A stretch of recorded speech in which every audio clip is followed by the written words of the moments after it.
committee.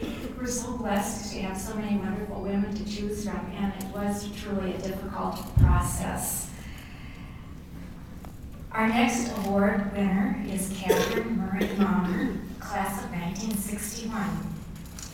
Catherine was nominated by 3 of her classmates, Mary Ellen Kennedy, Ann Shackleton Schoenbauer, and Laurel Trimble.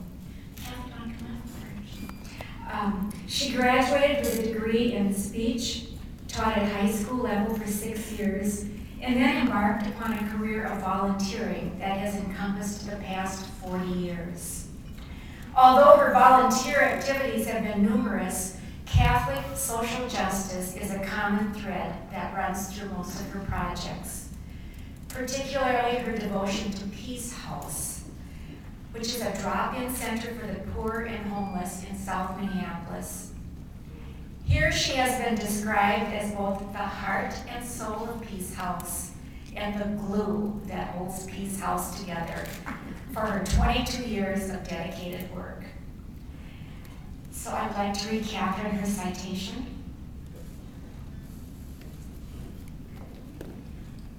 Catherine Marie Maumer. Because you modeled Christ's own hospitality by adopting and mothering Maria Nambu when you were only a few years older than she. Because you dedicated your life to a career of answering others' needs through volunteering in a wide range of parish and community organizations. Because you have Christ's love for the poor and homeless, and you have acted upon this love in your over 20 years of working with Peace House. Because you have a gentle, compassionate soul and are consistently able to quiet a person who is drunk or angry or acting psychologically with a touch of your hand and your reassuring presence. Because you have always made time for your St. Catherine classmates, offering them hospitality, listening to their concerns, planning funeral liturgies for their loved ones. Because you have offered your expertise and energies to the college and the Alumnae Association, supporting your class and your alma mater.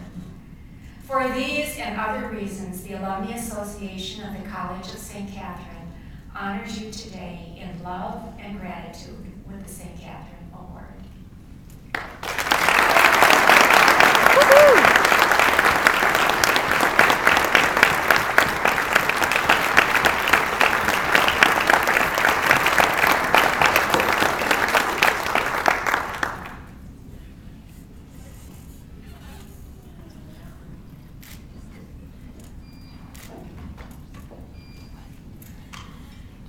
51 years ago, I was preparing with anticipation and some apprehension to attend the College of St. Catherine. St. Catherine's opened a world of possibility and responsibility. I like to think that my receiving this award is an acknowledgement of the little people, those of us who spend our lives striving to make our world a better place in unremarkable ways, but holding the ideals of peace and justice, and as the Sisters of St. Joseph say so beautifully, the love of the dear neighbor in our hearts and in our actions.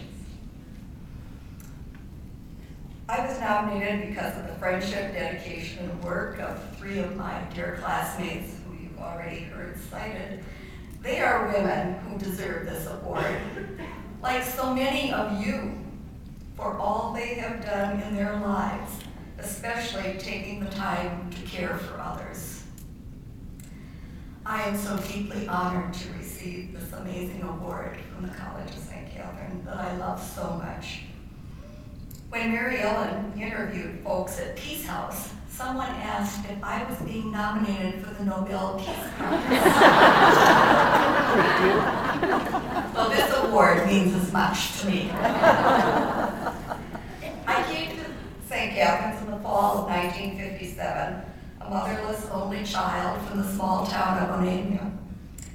What I sought when I came to St. Catherine's was a family, even more than an education. I got both. St. Catherine's teachers, particularly the Sisters of St. Joseph of Carondelet, nurtured me while educating me. They were substitute mothers, while my classmates were the sisters I had longed to have. Grandmotherly Sister Anna Goulette gave me an A+ in music appreciation, encouraging my enthusiasm. Sister Mary Virginia Micah, Catherine Lepore, and Sister Jeremy, Helen Coughlin, introduced me to the world of fine literature. Helen, as well as Sister Mary Henry, tried to keep order, in our dorm life. My drama degree gave me an appreciation for the drama of everyday life. George Politis gave me confidence by casting me in a leading role. Mabel Maida Fry took me around Europe in an incomparable 9-week summer program in 1959, making culture and history live. We saw firsthand the still scarred landscape of World War II and learned to love people who had only recently been the enemy. Sister Rosalie Ryan encouraged me in ways to improve my D in theology freshman year, and later wrote me in Tanganyika that she would work to secure a scholarship for Mary Rose Ryan, who I was bringing home. Making family is a theme in my life. Among my important families, I count the community of Onamia who raised me, St. Catherine's, Peace House, my family of origin, the Lidls and the Murrays, the family of my marriage, my adopted family, my Prayer Lady and Wise Women families. All of these families give me spiritual roots and wings, as well as support for life's daily challenges. I'm grateful to have my husband John here this evening, our daughter Eleanor, her husband Micah, and 10-month-old grandson. Deeply regret that their long-planned travels camping with a 10-month-old made them unable to be here. You can tell that they'd probably rather be here by this time. However, it is a measure of the significance of making our own families that my adopted daughter, Maria Namu, and her children, my granddaughter, Katerina Namu-Berg Manier, and her husband, Matt Manier, and my grandson, Carl Namu-Berg, have come from the coast of the United States to be here this evening, as well as members of all my extended families. It is in my association and work with the Sisters of St. Joseph that I have been deeply challenged to work for peace and justice in our world, and for the good of the dear neighbor. In my quest for big ways to save the world, I met Sister Rose Tillman, CSJ, at an arraignment for protesters of the Honeywell project. She sweetly asked, "Why don't you come to Peace House and see what we're all about?" Well, that was 22 years ago, and I'm still there. I have learned so much from the people there. The volunteers often say, if Peace House didn't exist, we would have to invent it. Thank God that Rose invented it.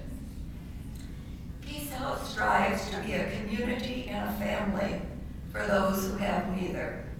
Many of the people who come to Peace House are the biblical lepers of our time. They are the felons, the mentally ill, prostitutes and drug addicts whom society tends to think of as the undeserving poor. We are an all-volunteer staff. We sit down to simply be with people wherever they are, in conversation and in prayer. No judgments. We believe that we just might save one person's life one day or 1 hour, and that the moment is all there is. Perhaps some of you might feel called to come to be with us at 510 East Franklin with the poorest of the poor in South Minneapolis. Always recruiting. My gratitude to St. Catherine's is immense for all that I learned and continue to learn, for the friends I made in college and after through my participation in alumni events, especially Margaret Mary McGuire, who shared my interest in Native Americans and who nominated me for this award 19 years ago. St. Catherine's has given me an appreciation for all that life has to offer and has helped me to be a well-rounded woman. I have been